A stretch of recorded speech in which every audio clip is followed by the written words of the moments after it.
और जनन की परिभाषाओं में आपको बताया गया कि जनन की वह प्रक्रिया जिसमें जीव अपने जैसे संतानों की उत्पत्ति करते हैं उसे हम क्या कहते हैं? जनन, यानी कि रिप्रोडक्शन, है ना।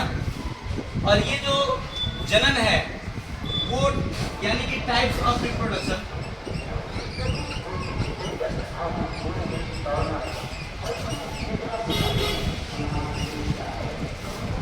है ना।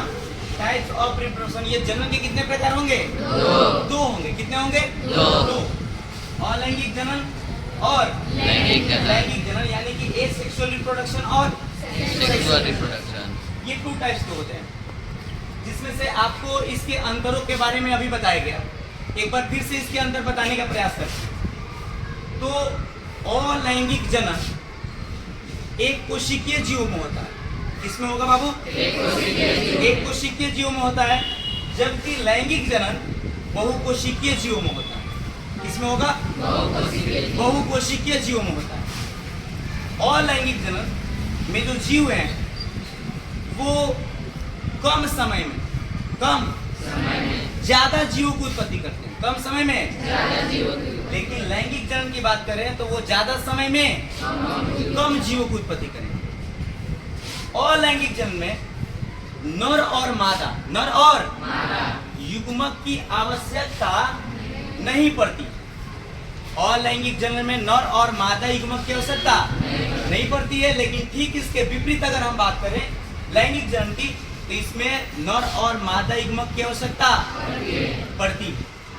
और अगले ऑप्शन की अगर बात करें तो अलैंगिक जनन में निषेचन की प्रक्रिया नहीं होती।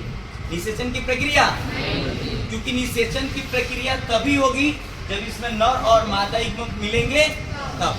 लेकिन जब नर और मादा युग्मक मिल ही नहीं रहे तो फिर निषेचन की प्रक्रिया भी नहीं।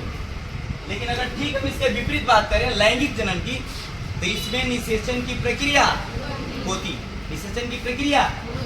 है। और अगर अगले ऑप्शन की बात करें तो इसमें जीव अपने जनकों के समान होते हैं।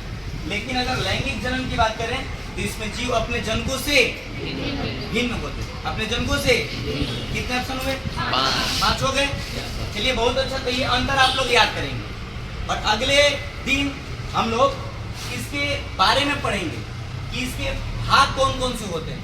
जैसे ये जो अलैंगिक जनन का प्रकार है, इसके कुछ टाइप्स होते हैं जो अलग अलग जीवों में अलग अलग तरह से संपन्न होता है।